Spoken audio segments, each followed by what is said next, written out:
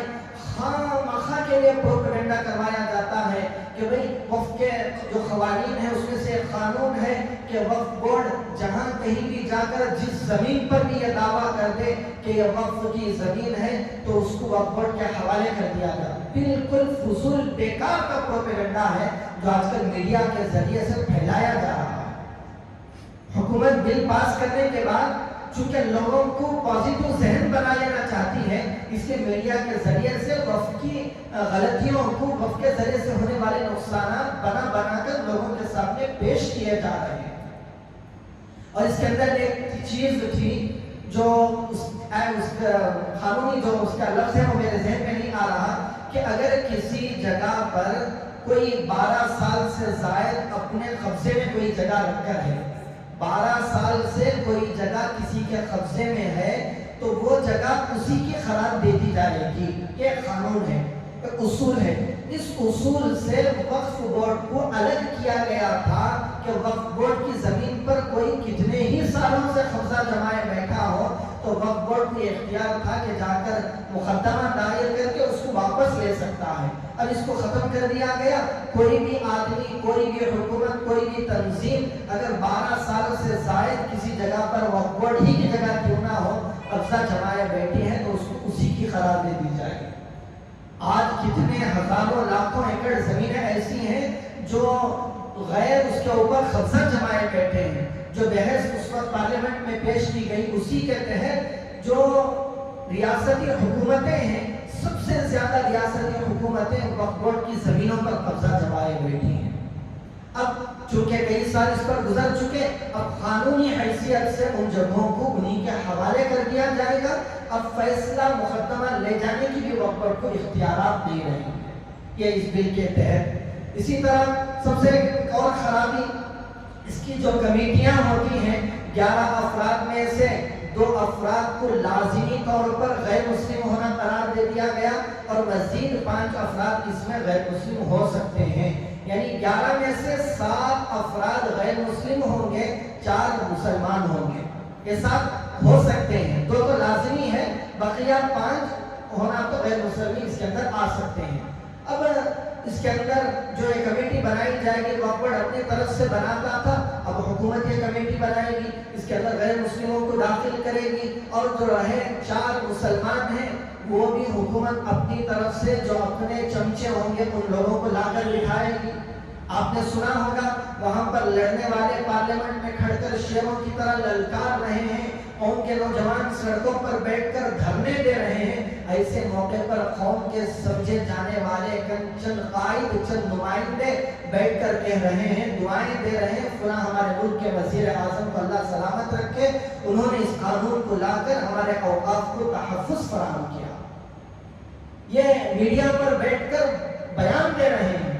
ایسے چند چمچوں کو حکومت پکڑے گی اور بقیہ 4 مسلمانوں کی جگہ تھی، ایسی جگہ پر ان لوگوں کو لا کر بٹھا دے گی۔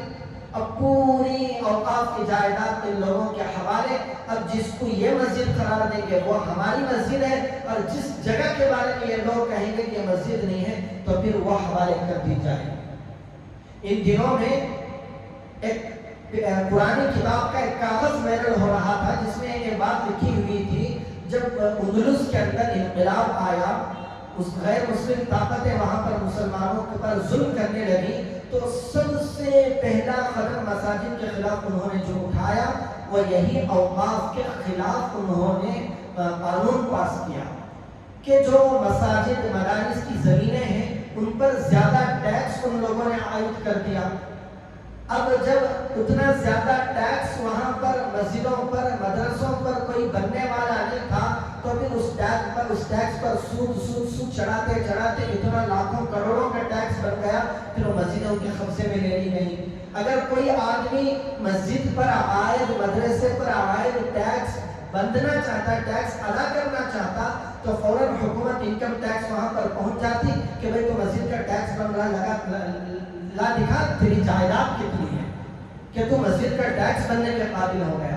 اب اس پر مختلف قوانین، مختلف اس پر عائد کر دیے جاتے ہیں، اس کے خوف سے کوئی مسلمان ٹیکس بننے کے لیے بھی تیار نہیں ہوگا۔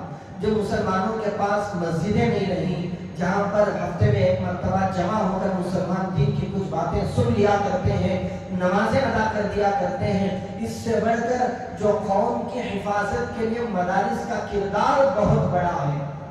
ہم یہ سمجھتے ہیں چونکہ مسلمانوں کا بہت بڑا طبقہ مدارس سے دور ہے، ہم یہ سمجھتے ہیں مدارس ایسے قرآن پڑھنے کی جگہ، یاد رکھیں آج اسلام صحیح حالت میں ہمارے سامنے موجود ہے تو یہ ہمارے مدارس کی دین ہے۔ مدارس کے اندر چپکے سے، خاموشی کے ساتھ اسلام کے تحفظ کی محنتیں ہوتی ہیں۔ اسی لیے یہ لوگ جانتے ہیں کہ جب تک یہ مدرسے رہیں گے، مدرسے والے علماء رہیں گے، اس وقت تک ہم مسلمانوں کو کچھ بھی نقصان نہیں پہنچا سکتے۔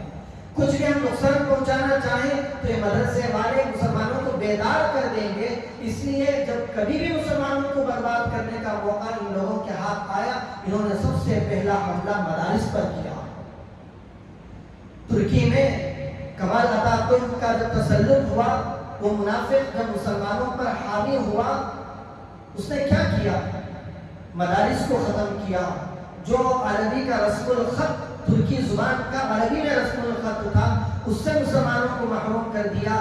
جو کوئی بھی اس پریکٹس کرنا چاہتا، مسلمان نماز پڑھتا، کوئی بھی عمل کرنا چاہتا، ان لوگوں کو اٹھا کر سولیوں پر چڑھا دیا گیا۔ تو پہلا حملہ مدارس پر، علماء پر وہاں پر کیا گیا۔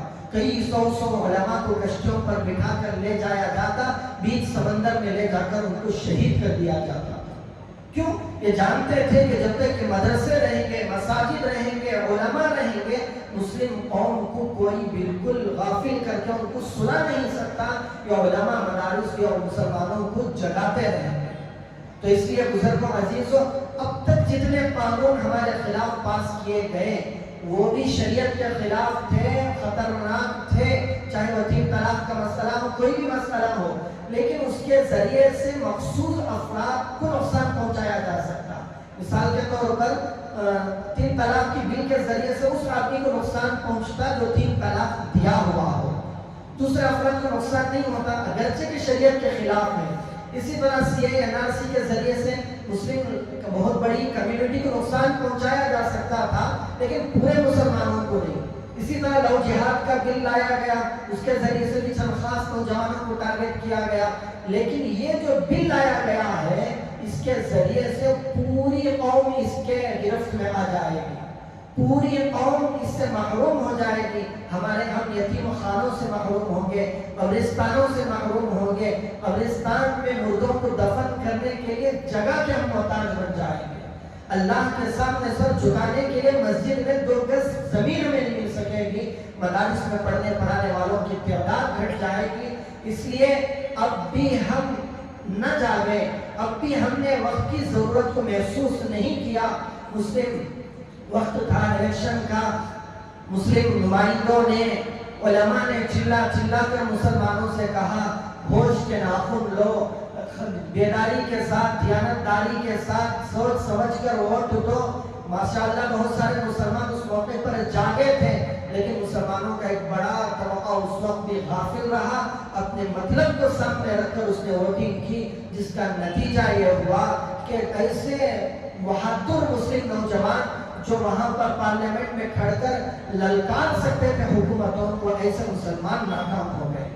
کیوں؟ مسلم قوم آپس میں بٹ گئی، مسلم قوم نے اپنے مطلب کو، مفادات کو سامنے رکھا۔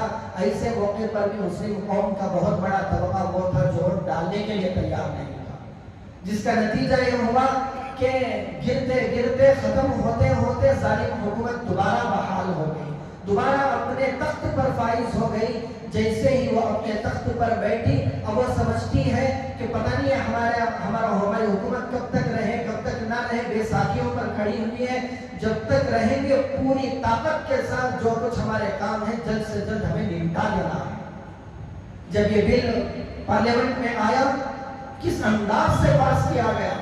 پورا اپوزیشن خلاف ہے. رات 1 بجے تک 2 بجے تک وہاں پر بحثیں ہو رہی ہیں. 4 بجے تک وہاں پر بیٹھ کر فوراً بل کو پاس کیا جا رہا ہے. ایک دن یہاں پر دوسرے دن وہاں پر 2-3 دنوں میں جا کر صدر جمہوریہ کا صحیح لے لیا گیا اور چند دنوں کے اندر اس کو قانونی حیثیت دے دی گئی. کیا ہمیں کوئی بل ایسا بھی پاس ہوا ہے پارلیمنٹ کے اندر اتنی جلدی؟ ہم کیوں نہیں سمجھتے؟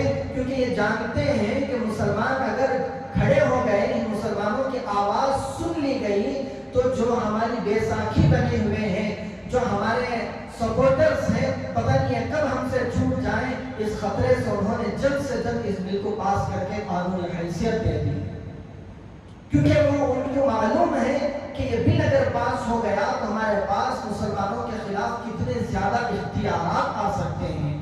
تو اس لیے بزرگان محترم, پوری بات کا خلاصہ یہ ہے کہ ہم جانیں, ہم سمجھیں کہ یہ بل ہم جتنا خطرناک سمجھ سکتے ہیں یہ بل اس سے زیادہ خطرناک ہے. بالکل مسلمانوں کو ان کے جائیداد کو چھیننے کے لیے ظالمانہ غیر منصفانہ قانون یہ بنایا گیا ہے. ہم اس کو سب سے پہلے سمجھیں, اس کی خطرناکی کو سامنے رکھیں. اب اس کے بعد جو مسلم تنظیمیں ہیں, چاہے وہ مسلم پرسنل لا بورڈ ہو, امانت شرعیہ, کوئی بھی مسلم جو بڑے ہمارے اکابرین ہیں, ان کی طرف سے جو بھی ہم سے مطالبہ ہوگا, چاہے وہ احتجاج پرامن احتجاج کی شکل میں ہو, کسی بھی طریقے کی ہماری طرف آواز آئے گی تو ہم یہ ثابت کریں کہ ہم زندہ قوم ہیں. ہم یہ ثابت کریں کہ ہم ابھی بھی اتنے طاقتور, اتنے پرزور ہیں کہ ہماری 20 کروڑ کمیونٹی کی آبادی کی آواز کو دبا کر تمہارے ایوانوں میں تم زبردستی کوئی قانون نہیں پاس کر سکتے. ہم یہ ثابت کریں کہ جب ہم یہ کہتے کہ تمہیں اس بل کو, اس قانون کو واپس لینا ہے تو ہم واپس کروا کر رہیں گے. ہمارے پاس آج بھی اتنی طاقت ہے. یہ ہم ثابت کر سکتے ہیں جب تک کہ ہم یہ حب الدنیا کراہیت الموت والی خرابی کو اپنے اندر سے نہ نکالیں. یہ دنیا کی محبت اور موت سے نفرت جب تک میرے دل میں بیٹھی رہے گی اس وقت تک میرے سے کچھ بھی کام نہیں ہو سکتا. میں کیسے کسی بھی احتجاج میں کسی بھی آواز کا حصہ بن سکتا ہوں؟ مجھے خوف ہے کہ میں کچھ بھی کہوں گا تو کہیں میرے گھر پر کوئی آنچ نہ آ جائے, کہیں میری فلاں جائیداد پر کوئی آنچ نہ آ جائے, کہیں میری کاروبار میں کوئی مشکل پیش نہ آ جائے. دنیا کی محبت, دنیا کا خوف جب تک میرے دل میں بیٹھا ہوا ہوگا میں کسی کام کے کرنے کے لائق اور قابل ہی نہیں رہوں گا. اس لیے یہ جو خراب اللہ کے نبی صلی اللہ علیہ وسلم کی نشان کردہ چیز ہے حب الدنیا, دنیا کی محبت, اس کو اپنے اندر سے نکالے اور اپنے اکابرین کی ہر آواز پر لبیک کہنے کے لیے تیار رہیں, کیونکہ قانون تو بن گیا ہے. اب اس کے بعد کیا کرنا ہے, قانون جاننے والے ہمارے جو اکابرین ہیں وہی ہمارے لیے رہنمائی کریں گے. اللہ تعالی ہم سب کو کئی سنی باتوں پر عمل کرنے کی توفیق عطا فرمائے. ایک ضروری اعلان ہے, جیسا کہ آپ جانتے ہیں کہ جو اسکولز ہیں, اسکول تقریباً تمام اسکولوں میں چھٹیاں چل رہی ہیں, ہالیڈیز ہر اسکول کے اندر ہے, اور ہمارے جو مکاتب کا نظام ہے اس کا بھی نظام ایسے ہی بنایا گیا کہ جب اسکول میں چھٹیاں ہوں گی تو مکتب کی بھی چھٹی رہے گی, کیونکہ ایک بہت بڑا طبقہ اپنے نانی کے گھر, دادی کے گھر, بہت بچے چلے جاتے ہیں, نظام قابو میں نہیں رہ پاتا.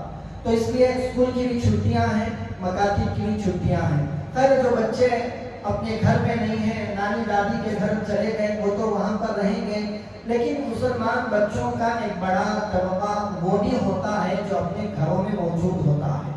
اب وہ گھروں میں رہیں گے, ہاتھ میں موبائل فون لیں گے, ٹیب لیں گے, سسٹم پر بیٹھ کر گیم کھیلتے رہیں گے. اس درمیان میں جو بھی غلط چیزیں ان کے ذہنوں میں ڈالی جائیں گی وہ سب کچھ وہ اس سے متاثر ہو جائیں گے.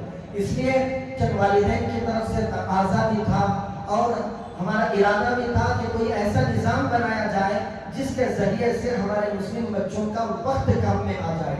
اس کے لیے ایک مہینے کا مختصر سمر کیمپ کا ہماری مسجد میں انعقاد کیا جا رہا ہے. صبح کے 9 بجے سے ظہر کی نماز پر اتنا وقت تو ہر بچہ دے سکتا ہے، باقی وقت گھر میں رہیں، آرام کریں، کھیلیں کودیں، والدین کے ساتھ رہیں، کچھ بھی کریں، لیکن 9 بجے سے ظہر تک کا وقت یہ سمر کیمپ کی کلاسز اس وقت میں ہوں گی۔ اس کے اندر بہت بچے ہیں جو مکاتب میں نہیں آتے، گھروں میں ٹیوشن کے ذریعے سے ان کی تعلیم ہو جاتی ہے، بہت سارے بچے قرآن کی تعلیم سے بھی دور ہیں۔ میں سب سے درخواست کرتا ہوں کہ اپنے بچوں کو لا کر اس کیمپ میں داخلہ کروائیں۔ اس کیمپ کا نظام چندے وغیرہ کے ذریعے سے نہیں ہے، فیس کے ذریعے سے اس کا نظام ہے۔ اپنی فیس آپ دیں گے، اپنا مال لگے گا، آپ کا وقت لگے گا، تو پھر اس کی اہمیت سمجھ میں آئے گی اور پابندی کے ساتھ اس کے اندر اپنے بچوں کی شرکت ہوگی۔ اس کے اندر کوشش کی جائے گی کہ کچھ قرآن صحیح ہو جائے، کہ کچھ صورتیں صحیح ہو جائیں، جو عقائد ہمارے ضروری ہیں وہ بچوں تک پہنچا دیے جائیں، سیرت کی کچھ باتیں اردو عربی سے کچھ مناسبت پیدا کر دی جائے، اور جو ضروری اخلاق ہیں جو ہمارے بچوں کے اندر جن کی کمی موجود ہے وہ اخلاق بچوں تک پہنچائے جائیں۔ اور یہ بھی انشاءاللہ کوشش کی جائے گی کہ کچھ فزیکل ایکٹیویٹیز کے ذریعے سے بھی بچوں کو بیدار رکھا جائے۔ تو آپ حضرات سے درخواست ہے کہ اس موقع کو غنیمت سمجھیں۔ انشاءاللہ کل سے یا آج بھی آپ رابطہ کر سکتے ہیں، پوسٹر بھی باہر شام میں انشاءاللہ لگا دیا جائے گا، آپ رابطہ کر کے جو داخلہ فارم ہے اس کو وہ آپ کو دیا جائے گا، آفس میں آ کر اس کو حاصل کر سکتے ہیں۔ انشاءاللہ میں عصر سے عشاء تک یہیں پر آفس میں موجود رہوں گا، آپ اس فارم کو لے جا کر اس کی فیس وغیرہ جمع کر کے اپنے بچوں کا داخلہ کروائیں۔ جب آپ داخلہ کروا دیں گے انشاءاللہ کلاس کی تاریخ اور اس کا جو بھی نظام ہے آپ تک پہنچا دیا جائے گا، کیونکہ ابھی داخلہ نہیں ہوا ہے، بچے کتنے آئیں گے کتنے جائیں گے اس کا کوئی اندازہ نہیں ہے، کئی سالوں کے بعد دوبارہ یہ نظام چلایا جا رہا ہے، تو اس لیے آپ جتنا جلدی ہو سکے آج کل پرسوں کے اندر مکمل داخلے کروا دیں گے تو بچوں کی تعداد، ان کی عمر وغیرہ کو سامنے رکھ کر کلاس کی ترتیب بھی بنا دی جائے گی، اور بقیہ معلومات آپ کے داخلے کے بعد آپ کے واٹس ایپ کے ذریعے سے آپ تک پہنچائی جائے گی۔ آپ حضرات سے درخواست ہے کہ اس سے بھرپور فائدہ اٹھائیں، انشاءاللہ اللہ تعالی ہم سب کو عمل کی توفیق عطا فرمائے۔ وآخر دعوانا الحمدللہ رب العالمین۔